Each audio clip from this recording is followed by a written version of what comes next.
Hey everybody, it's Party Elite. Welcome back to our Wetlands Pack DLC showcase for Planet Zoo. I am extra excited for today's showcase as we finally have a story around which to build our Capybara Enclosure. It actually blows my mind that I was unable, and technically I still have been unable, to find a story that I could use. If it wasn't for your help in the comments, I would be storyless. I would have nothing. And it's kind of wild to me because for pretty much every animal, almost, there has been some folklore, some mythology, some, sort of cultural insight or something that I found just in my research. But the capybara, despite its massive range across South America, gave me nothing. And I was very surprised. But then fortunately, in the comments, I got a bunch of suggestions, including some folktales. And it just made me realize that a lot of the time, yes, cultural stories, they get propagated and they get shared on the internet, they get transformed into other forms of media, and they spread, but a lot of the time that doesn't happen, and there are many stories that remain untold. And I mean, I don't want to get into existential crisis mode, but it really made me think about oral traditions and things like that. Either way, thank you so very much for sharing some thoughts in the comments and bringing me some ideas that I could then use as inspiration for the space. It was a fascinating journey in not having an answer and then finally having a few. It was amazing. So really quickly, I'm not sure. So there were separate comments that seemed to lead me down the same path, and I'm not sure if these separate comments were actually talking about the same thing, because in one comment, titles were suggested for this story, but I wasn't able to actually find stories with those titles when I went looking for them, at least not in English. So that was one thing, and then separately, a actual telling of a story was included in the comments, and the story could easily be assigned to either of the titles that were previously suggested. So I'm not sure if the titles and the stories actually match, and I wanted to say that before I implied as such, in case I'm wrong, but the titles that were suggested were, I believe, both from Argentina, which is where the story itself is also from. The titles were The Ghost of the White Capybara. That's one of them. That's the English translation, of course. I'm not even going to try, and I'm not going to try. And the other title was The Fidelity Embodied in the Capybara. And either of those work with the story, as you'll find out shortly. Now, before I kind of get into it, just want to mention again, this story is a little bit on the, I don't want to say darker side. Like the platypus tale, that was a darker story. This one is, I would say, like bittersweet. It's a little melancholic, but it is, yeah, it's bittersweet, I would say, is the word for it.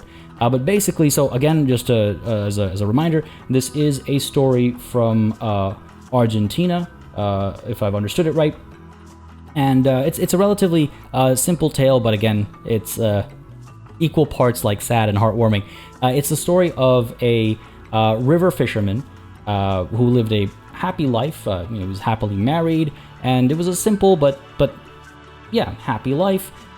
And one day, he managed to sell a lot of fish, and to celebrate, he bought a bunch of drinks, bought a lot of food, and just went out. Went out on his boat. Unfortunately, he ended up drinking a little bit too much, and he drowned. He sunk his boat, and he drowned. And I'm not sure of the timeline here, but it sounds like it was later that night when he, I guess, didn't come home. His wife went out looking for him using her oil lamp, but it was a very windy night, and so she dropped the oil lamp, and a very big tree caught fire, which ultimately led to her demise as well. So she died too. And finally, when the sun rose on the next day, a very unique-looking rodent appeared out of the river, and it went to the place where the fire lit up, where his mate was waiting for him. And then the two of them took off together. And as far as legend goes, the couple's souls were taken and turned into capybara, an animal which is very resistant, has very thick skin, and has, or shows, I should say, an unusual degree of fidelity. And I thought it was rather beautiful. I mean, it's a powerful story. It's a short story, but it tells you it again. What was there's that saying about brevity, and of course it's escaping my mind right now. But it just I found it fascinating for many reasons. One being I couldn't find it anywhere, and that just I can't express how much that blows my mind. Like it's so, like, of course not every story in the world is available or can be found online, but at the scale of the capybara, which again is everywhere, right? Well, I say everywhere, I mean it's across like the vast majority of South America. I would expect something to be easily found, but I had absolutely no luck, and then this beautiful story comes in the comments. So that was one thing that fascinated me. Otherwise, I just like how, yeah, it's sort of bittersweet. It's a little melancholic, but it is sweet though, because it's about this wife that went looking for her love, who I guess didn't come home at night. But her dedication, just like going out in a stormy, windy night is no simple thing. Especially if this is an older tale, from before modern conveniences and stuff like that. So to go out looking for your loved one despite nature telling you no, and then suffering, at the hands of that very same nature. There's a sweetness to it. I'm a I'm a sucker for these kinds of stories, as I'm sure I've made plenty obvious in the past.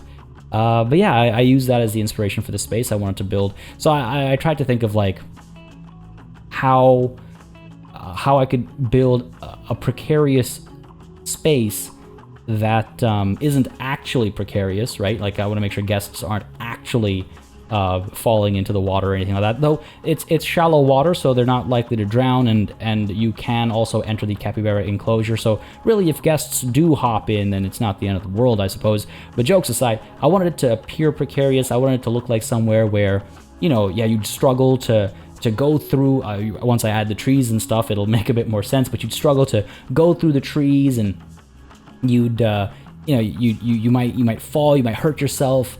Ultimately, again, in the story, it's the wind that knocks the lantern over, but I just wanted to create that sense of maybe foreboding, I suppose. I wanted the space to tell a story.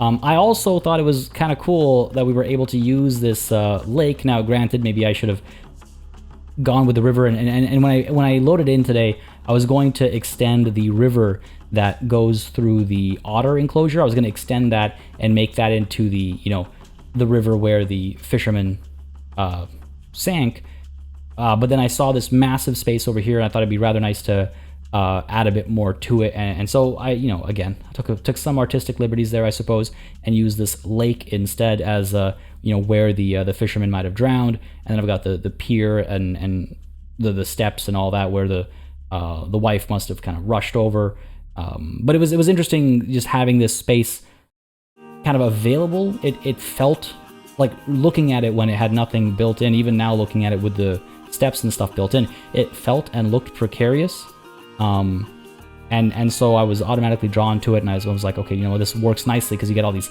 again, stairs, and you use the wood pieces to make it all rickety and kind of what's the word I'm looking for, rustic, I suppose, like it's been beaten down by nature itself. And then, we also got the lantern in there, and you'll see a nice little detail at the end of this time lapse, and shortly right after the time lapse as well, there's a nice little detail. There's a adorable little heart on the lantern, which is just like, it was meant to be. So I ended up building the space over here rather than extending that river and being a bit more constrained. I was able to sort of double up this lake because it's being used by a different animal on the other end, and now we've kind of added a bit more variety. And I think it makes the zoo feel a bit more alive as well. You'll see, afterwards when we zoom out a little bit and we spend some more time, looking at the composition of the zoo after the addition of this space, you'll see what I mean. And you can see as the vegetation gets added, it's just so dense, it's so packed. It feels a bit more, I think, precarious. I think I kind of regret actually not changing the time of day to nighttime, because I think at night it would feel extra, just extra, I guess, scary for lack of a better word. Scary in the sense of to traverse. You know, I don't mean like jump scares or Halloween or anything like that. I mean like, you know, yeah, precarious. On the topic of precarious, I've got this little precarious land bridge here as well. Is it called a land bridge if it floats over? Because typically like a land bridge is like where the water is shallow and you can walk on the water, not a literal bridge of soil over top. Anyway, I really enjoyed building this enclosure. I really enjoyed the story as well. Not only because I couldn't find it anywhere else, and now I've had the chance to kind of share it and hopefully spread it to all of you. And you know, if you tell folks about the story that you heard, it's just interesting because yeah, I didn't see it anywhere else. Still blows my mind. I'm not over it yet. But folks, I hope you enjoyed this time lapse. That's pretty much all of it. We're going to add a few decorative elements here and there just to bring a bit more life to the space. We're going to get the capybara in here shortly, and we'll make a couple of adjustments. There are some terrain requirements that this space does not meet yet. We'll make a couple of adjustments, and then we'll have a wonderful time with the capybara once we add them in. But I do hope you enjoyed this time lapse. Let me know as always down below. Alright folks, we are back from the time lapse, and once more I am quite pleased with our overall space, with the way it looks from up on high, with how it looks down low, and actually with how it's integrated to some of the previous spaces and some of the older spaces in this zoo as well. I mean, it wasn't part of the plan. In fact, when I loaded into the zoo to record this session, I wasn't really thinking about using this space at all, but then as I kind of scoped the area out, I realized, hey, we could actually integrate to this old enclosure, and I did sort of split it off. I did kind of divide the two enclosures because they aren't really supposed to share. I mean, I don't think these two animals will hate each other or cause any trouble. I mean, this is the proboscis monkey, if I recall correctly. Oh my god, there's so many of them. There's so many of them. I don't think these guys would necessarily not get along, but I don't think they're, you know, necessarily supposed to get along either. So I've got a little fence over here just to keep these guys separated and to also manage the space a little bit better. And of course, because of the fact that you can only have one habitat gate per habitat. So a couple of reasons for that. But overall, you know, just being able to integrate into this really large lake that we'd built many months ago now was pretty cool. And you know, the rest of our adventures will continue on down this way as this river keeps flowing, and I think we'll, you know, use that river as a running theme for the rest of the enclosures that we have to make. And again, I have been looking at the comments and I have seen your sort of preferences. The capybara, again, I got a couple of stories suggested, or rather, I suppose in hindsight, it seems as though I got the same story suggested by two separate people at two separate instances, and I was finally able to chase down what I think is the story, or rather, anyway, I don't want to talk about that right now because I'm sure I talked about it during the time lapse. I just wanted to share my excitement in being able to use the space like this. We're going to go ahead and dive into the Capybara Zoopedia entry, take a look at all the fun little details we have there, and then we're going to get these guys in here and see how they feel about the space. The one thing I'm kind of nervous about, or nervous/excited about, is if they're actually going to traverse this little land bridge and how they interact with the tap here. This is supposed to be a hot water tap. I'm not sure how it functions. I assume it just, you know, pretends to draw water up from underground and pours water out. And I do believe the capybara and oh dear, how am I forgetting the name of that monkey? The macaque, I believe, interacts with this. So the capybara and the macaque, I think, interact with this new toy that has been added with this DLC, if memory serves me right. So I'm quite curious to see how they treat that. And I do quite like this little isolated space that we've built within the larger lake. It feels a little bit more secluded, like a nice rest spot, perhaps. I would love to see the capybara kind of like, you know, in their typical head kind of poking out, sort of a pose in here. But let's not talk about it. Let's actually start making our moves towards it, shall we? So over to the capybara. And what a magnificent beast! What an excellent shot! The capybara, the Hydrocharis. Oh geez, yeah, because that's not going to throw anybody off. Hydrocharis is Heimcoirus. The capybara. Least concern. That's good to see. The population in wild is unknown. It's like, how does that work? I guess we just make some assumptions based on. Well, actually, yeah. Like, if we don't have population numbers, then how do we assume that they're not really worth worrying about? I guess the fact that we haven't traced their population super accurately is an indication that we're not really concerned. But how do we know? The capybara is the world's largest rodent and lives throughout savannas, forests, and wetlands of South America. Its large barrel-like body is covered in coarse brown fur.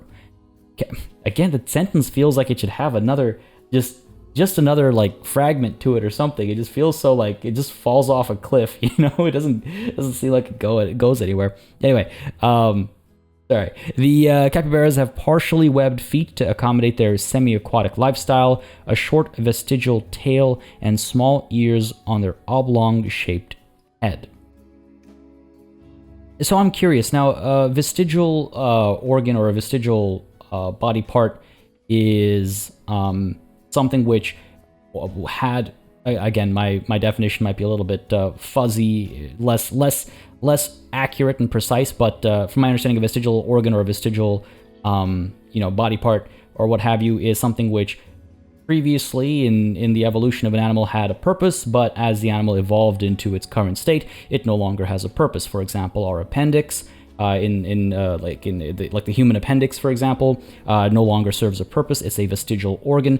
So when something like a tail is referred to as vestigial, I'm a little curious, and if somebody knows the answer, I'd be curious to kind of sort of get some more insight. But a vestigial tail, is that because previously or it used to be used to help navigate the water, or is it because it used to help keep insects at bay? Some animals use their tail to swat away flies and stuff. Vestigial tail. I mean, I know the capybara is not the only animal to have a vestigial tail, but I'm just curious as to what it used to be worth before its current state. On the topic, by the way, of the comments, I will say I got some really interesting insight with regard to some of the questions I asked during the previous session as well. I'm glad to see I'm not the only one who is a little annoyed at how animal behavior is taught at least the secondary level, where it's kind of generalized and presented as very, again, base. I'm glad I'm not the only one who felt that way, but it's always interesting to see how people feel about that. But yeah, sorry, I digress. Just wanted to touch on the vestigial tail. I'm curious as to, because I think, if I'm not mistaken, sometimes when something is referred to, or rather when a tail is referred to as vestigial, it's not so much a matter of the loss of function is a given, but also the fact that it's like a bit of a nub as far as the tail is concerned, as opposed to having full utility. It can't, there is no real tail to flap around or anything. So just curious if it used to have a purpose or what the deal is there, but that's what it typically means. Correct me if I'm wrong. Again, not my area of expertise. Sorry for that edit there. Had sirens blaring outside. But yes, moving on. They typically measure 20 inches to 24.8 inches in height and 42.4 inches to 53.6 inches in length. Although similar in size, female capybaras tend to be heavier than males, with an average weight of 134 pounds for females and 110 pounds for males. The capybara is not endangered. It is listed as a species of least concern with a stable and widespread population. I guess population in wild unknown doesn't necessarily mean, right, okay, past party elite was being silly. Having an unknown number as the population in the wild doesn't necessarily mean they're not observed. If you see, it's like, if there's billions of them, not that there is, you're not going to count that high, so the number is unknown, but you can tell that they're probably not endangered. Right, of course. Again, past me was being a little silly there. That's why population in wild is unknown, but we're very confident that we don't have to be worried about their endangered status, I suppose. Right, of course, that makes sense. The capybara is not endangered. It is listed as a species of least concern with a stable and widespread population. It is hunted for its fur, skin, and meat, however, and certain local capybara populations are declining as a result. In some regions, capybaras are commercially farmed for their meat. Okay, cool. Sounds good. Always nice to have at least a couple animals that are, not facing their demise. So that's nice. Natural habitat, again, they've widespread across South America. Got to touch into a bit of Argentinian folklore with today's story. I hope you all enjoyed that. Again, it's a story that I did not know at all. I had absolutely no knowledge of it, did not know it existed or anything like it. Like I mentioned previously, I've been struggling to actually find a good story to latch onto and be inspired by for the capybara. So thank you again very much in the comments for providing me some good direction and for providing me with a story that I could actually look into. Yeah, as always, I love to look into that kind of stuff and share. It's crazy how how difficult it was for me to find absolutely anything. But I'm glad that something has come up and it's dark, but it's sweet. It's melancholic, I suppose. It's bittersweet, whichever word you'd like to use for it.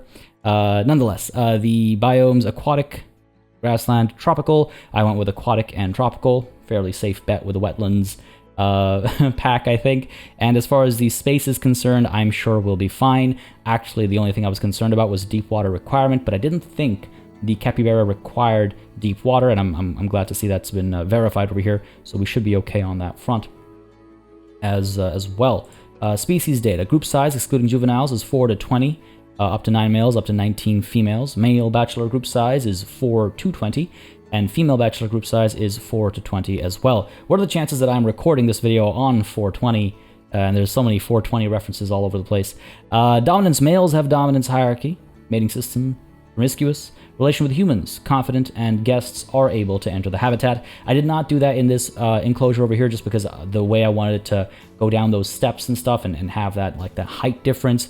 Doing that and then also making the guests be able to kind of come in, it was going to overcomplicate the space, and sometimes less is more, and I felt like this was one of those cases where less was definitely more.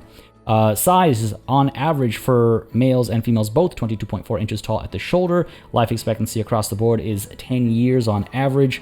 And weight, as we read earlier, females are slightly heavier. Males are 110 pounds on average. Females are 134 pounds on average. Age of sexual maturity is at 1.5 years. Sterility is at death. Offspring per mating event is 2 to 6. Gestation of 5 months. My eyes just played tricks on me there. Gestation of 5 months. Interbirth of 12 months, and reproduction in captivity is very easy. So hopefully we'll be seeing a lot of cappy babies very, very soon.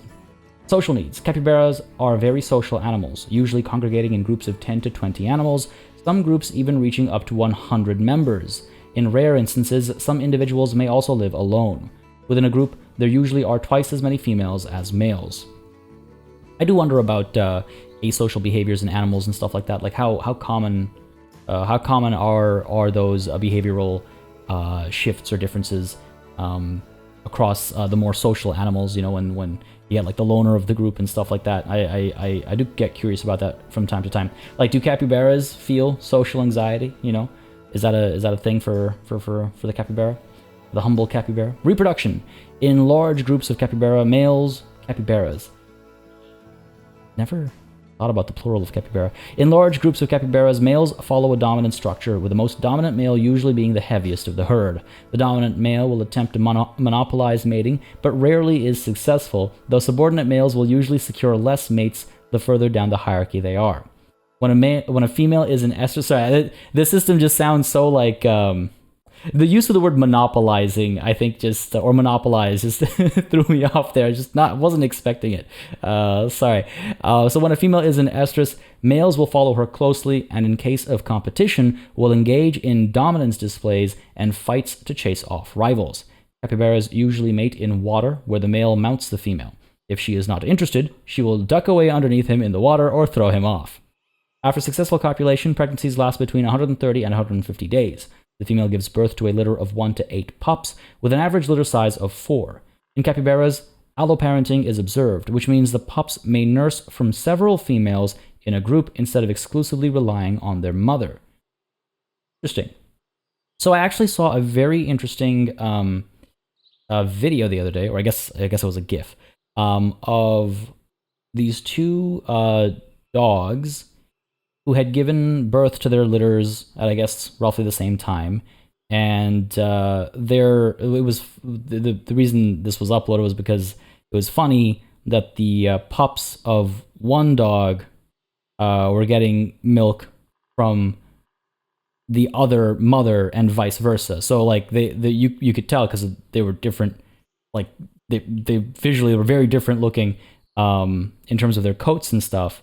And it was just kind of funny, but I don't think that's a case of like, is alloparenting something we observe in dogs as well, or is that like a rare one-off occasion, where it just kind of happened as opposed to an intentional or evolutionary kind of a thing? This is actually the first I've seen a term attached to the concept. So I'm gonna have to look into that a bit more. But yeah, I know it's a thing that happens from time to time for some animals, but I've actually never known that there was a term for it. Of course, there's a term for it, but never thought to go digging for it. Now I know the term, and I can dig a bit more. Either way, capybara pups are weaned by 3 to 4 months old. Offspring of multiple unrelated litters are reared within creches by the adults of the group, who will alert them to predators and other dangers until they reach adulthood at 1 year old. Okay. At this time, capybaras either voluntarily leave or are ousted from their natal group. Young males leave their home territory and live on the periphery of an unrelated group as floaters, or join a bachelor group. They might also attempt to form a new group with unrelated young females who are not yet with a dominant male. Capybaras are sexually mature at around 18 months old, though subordinate males are unlikely to secure mates until they have grown larger and heavier to compete against more dominant males. That's it's interesting. It's like the longer you live, the more likely you are to find a mate. And if you've lived long enough, that probably means that you are, fit enough to live long enough. It's just the survival mechanism of it is interesting.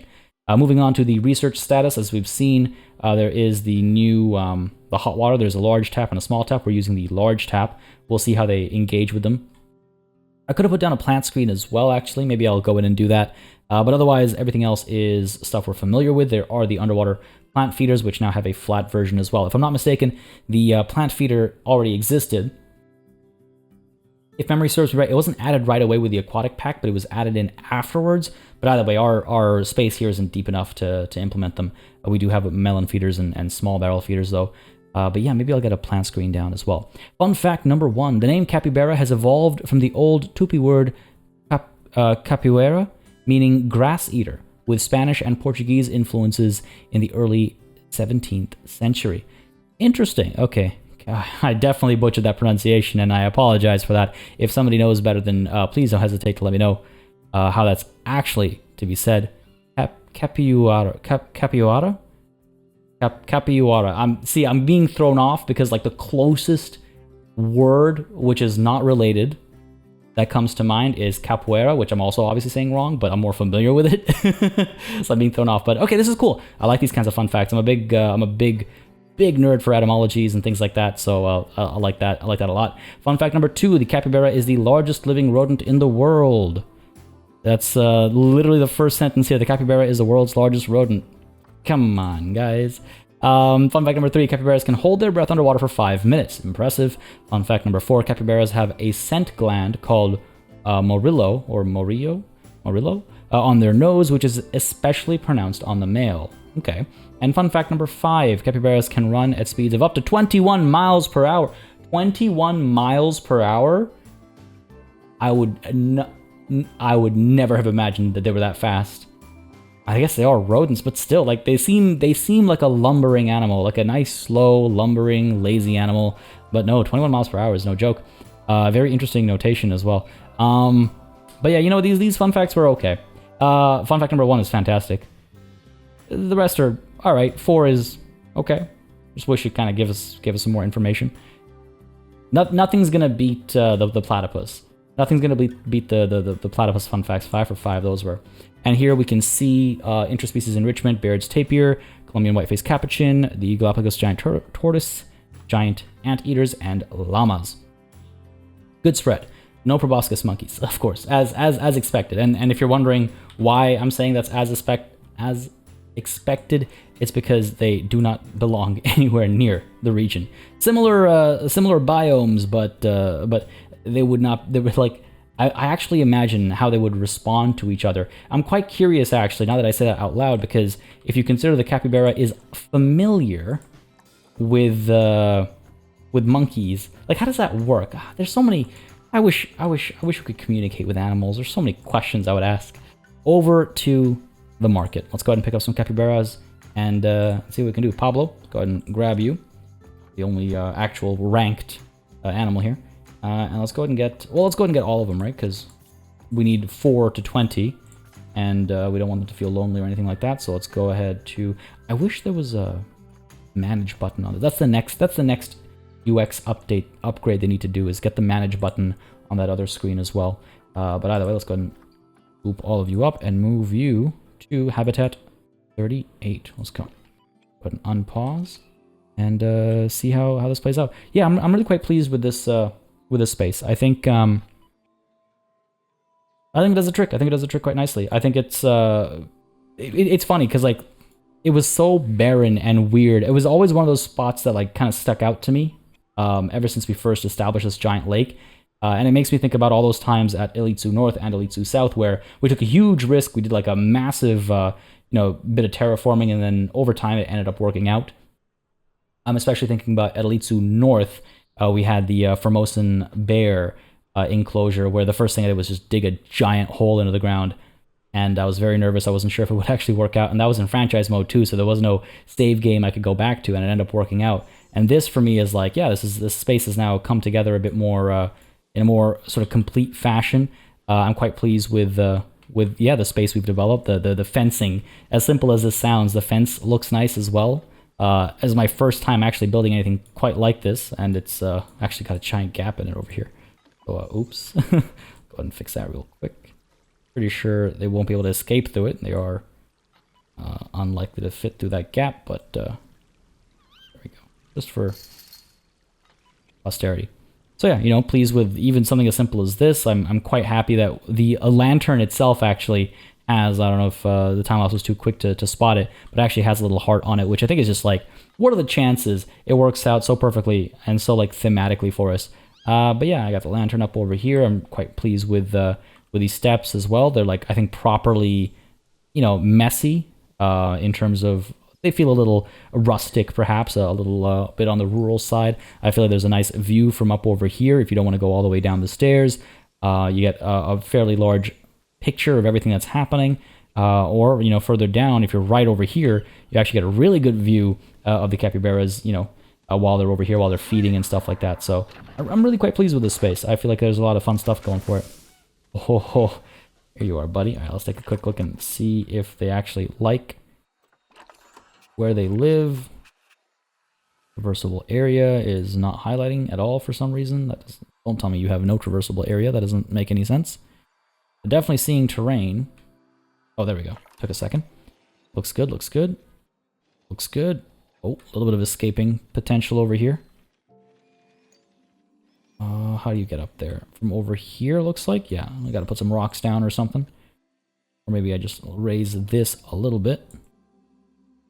Using trees as bushes is very, very effective. I don't know, I think I'm gonna actually have to put rocks down. Using trees as bushes is very effective as a visual mechanism, not so much as a barrier. But yeah, all right, that's not a problem. We can fix that easily enough. In terms of the actual space, too little short grass, too much rock. Okay. Otherwise, overall, they're happy. There's a couple of Asian trees that they're not too pleased about. But let's go ahead and really quickly now. Oh, this counts as an escape, doesn't it? All right, we'll fix that too. Go ahead and get some short grass here. Get rid of some of that rock at the same time. There we go. I wonder if I have to up the intensity. Too bad, because I quite like how that rock looks. About over, it's outside. About over here. Got a bit of rock over here, I think. Get this to be all grassy, and that'll look quite nice, I think. Here. Alright, let's go ahead and increase the size and intensity. Because this I'm fine with being all grassy. I was actually wondering about that. That they needed more grass, considering, you know, wetlands, animals, and stuff like that. Still too much rock. Come on, where else can I drop some rock from? Over here, some of that soil, I think, actually.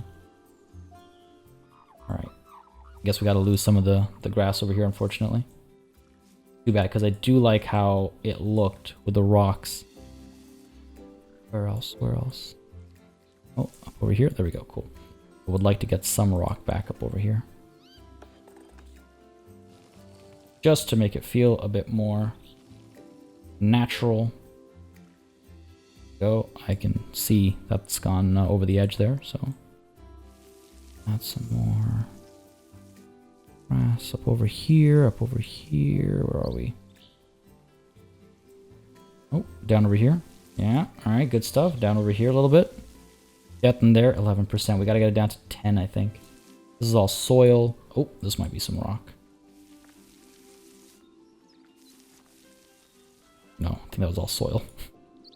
Not that I mind having more grass, but there we go. Beauty. That does the trick. Wonderful. Escapes. Right. So let's go ahead and get some more rocks in here. Got, I wouldn't mind some mossy rocks. Well, the dynamic moss. But where was the escape? Up over here, I think. I'll get the guys locked in here. Don't know if this will actually work.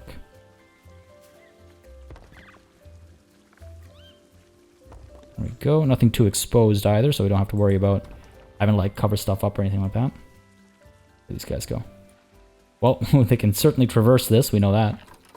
They don't really try escaping, do they? I don't know if that's like a setting in sandbox mode that I've got and I forgot about. Looks like we're not okay. How are you getting up here? Blocked off over here. Oh, or is there a connection? Yeah, there is. Okay, cool. That, I think, will do the trick. Once we have that sealed off, that'll do the trick.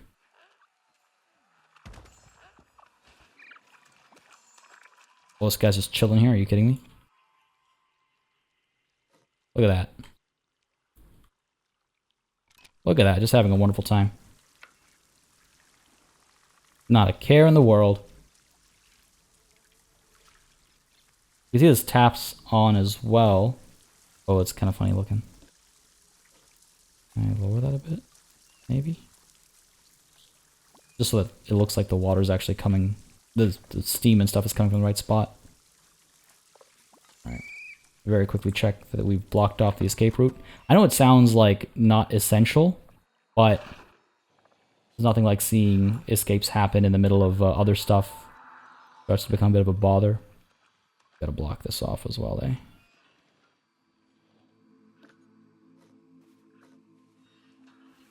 Yeah, man. Down there. Down here. Hopefully that does the trick. Problem with large spaces is you end up ending up with more gaps. I don't know why these guys keep getting brought back, but looks like we finally cut them off. Yeah. Alright, good stuff. Now we can actually just enjoy our time with the animal instead. I know there's the gap down here. I don't think that'll matter too much because they'll escape. They have nowhere to go, so they'll be back in no time. If it does start giving us alerts constantly, then we'll consider going back and putting a rock down or two. Hey, buddy. Oh my goodness, they are so cute. The little ridge on the nose is very interesting. Like the extremely flat section up over here. I love how their like food thing just automatically rolls down. Oh god, look out, buddy. Oh god, oh god. Almost had a traffic incident there. What are you up to? Oh, well, of course, of course, of course that's what he's up to. Well, I'm glad they were able to come in here and chill on the little platform here. That was nice. Good to see that it's actually possible. I wouldn't mind if they were able to get onto the like the pier and stuff as well, but then I'd have to like figure out how to like block off access to the steps and stuff. So I'm fine with them staying down here and not having that access actually.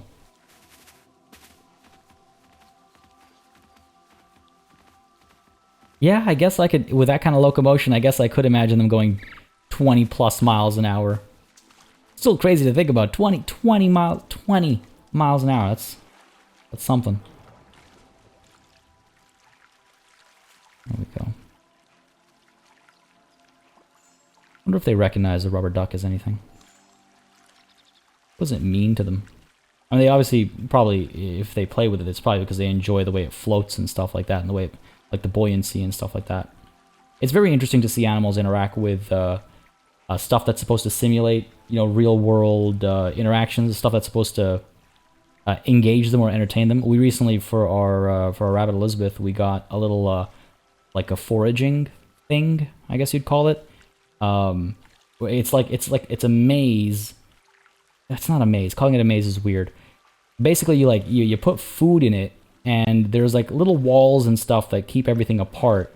So it looks like a maze, but you know, only if you were an ant, the walls would not be high enough. Like, so calling it a maze makes it sound like it's something she has to like navigate, but she doesn't. She can stand over it and reach all her food. But it's interesting because like when the food's like poured across it, normally it's like pellets and stuff. She goes sniffing around in a way that she can't do when the food is given to her in a bowl. And we wonder, it looks like she absolutely loves it. She seems to enjoy engaging with it in that way. And, you know, basically the day after we bought her this toy, she started using that as a way to ask for food or to signal that she wants more food, which she always does. But she, you know, very quickly picked up that, hey, this is a place where I can find food now, not just at my food bowl and stuff like that. So it's like, you gotta wonder, it's like, what, how does that work? Yeah, I don't even know how to phrase that question, but hopefully you understand what I mean. It's just like, yeah, how does that, what, it was instant. I understand behavioral training over the course of multiple instances of something, you know, like, oh, the food is always here. I know I can go here for food. I get that. But to interact with something the first time or only once and then to immediately draw that association, especially as an older rabbit, you know, she's not young. As long as she's learning new behaviors all the time, even though she is, I don't know. It's wild. Anyway, all that to say this, I wonder how animals engage with some of these like toys and entertainment items we make for them. I wonder what they think about them and how they interpret their existence, you know, because like it's not like food comes out of a barrel in the South American wild, you know. It's not natural, but obviously it rolling around and depositing food and then them foraging for that food that got dropped around is a part of the experience that they enjoy. I would assume is what we assume, which is why we do it. I don't know. It's something I find interesting, like the foraging behavior that I was talking about from Elizabeth, where she seems to enjoy sometimes looking for her food and I guess being rewarded by the herbivore equivalent of a hunt. I don't know. I find this stuff really cool, and I imagine some folks out there who are way smarter than me have answers to some of these questions. And if you do, then feel free to share, because yeah, I love this stuff. Fascinating stuff. All right, things are looking good over here, especially adorable. Do we have any pups over here yet? Oh, hey, look at that. A lot of fish heads and fish tails. Wow, that really ties in. This is actually rather visceral, more than I was expecting. Ties in nicely with our story over here. Oh, hello. Hi. Hello. You're extra tiny. You're definitely a pup.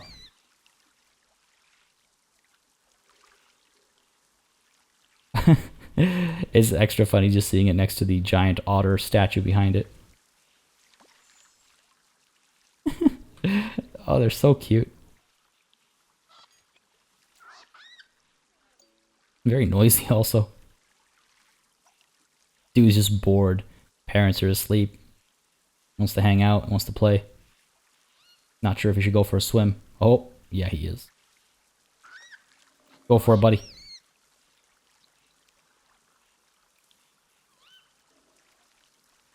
That was so cute. It was almost like he was trying to call to that guy's attention as he walked by. I really quite like this space. I'm very pleased with this space. I'm really pleased with all the spaces we've made for this DLC. Like, they all, yeah, you know, might be some of my favorite enclosures in this zoo. I don't know. What do you guys think? I'm quite pleased with these spaces. They're all very, very different, very varied,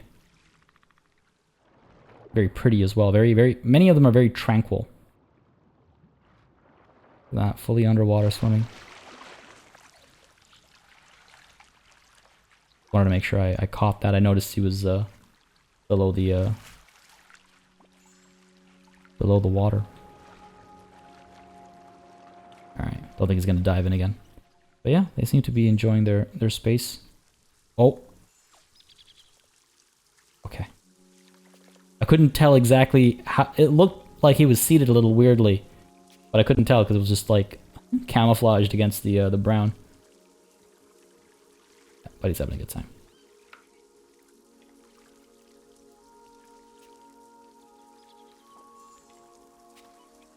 I'd like to see them interact with that hot water tap. Oh, you know what? I think that's what he was doing when I was zoomed out. That explains it. But yeah, even this space, you know, has its like kind of tranquil elements. If you're standing up over here, just kind of. It's not as you know zen as our literal Zen garden, and it doesn't have the same sense of tranquility maybe as the otter space. Nor does it have the sense of sheer terror of the platypus space, but I do quite like it. Folks, I hope you enjoyed this session. I hope you enjoyed the presence of the capybara and our little otter pup. I am having a wonderful time with this DLC. If you guys are actually, again, curious and interested in picking it up for yourself, if you do so at the link I've provided in the description down below, that is a great way to grab the DLC or a bunch of games actually for yourself and support the channel while you do so. Again, no obligation or pressure or anything, but if you're thinking about it and you want to support the channel as you got something for yourself, that is a great way to do so.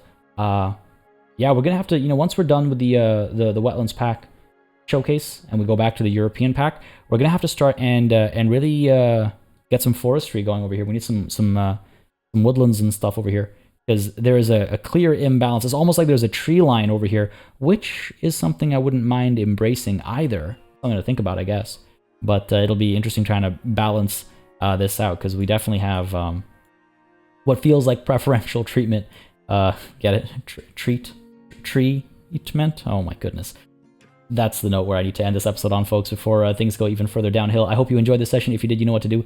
Let me know down below by leaving a like and a comment. As always, it makes a massive difference. Just let me know what y'all would like to see on the channel. As always, as well, of course, a massive thanks goes out to all of the channel members and patrons who've been supporting the channel on a monthly basis. Y'all keep us alive and running smoothly. And of course, a big old thanks goes out to each and every one of you for watching. Until next time, cheers.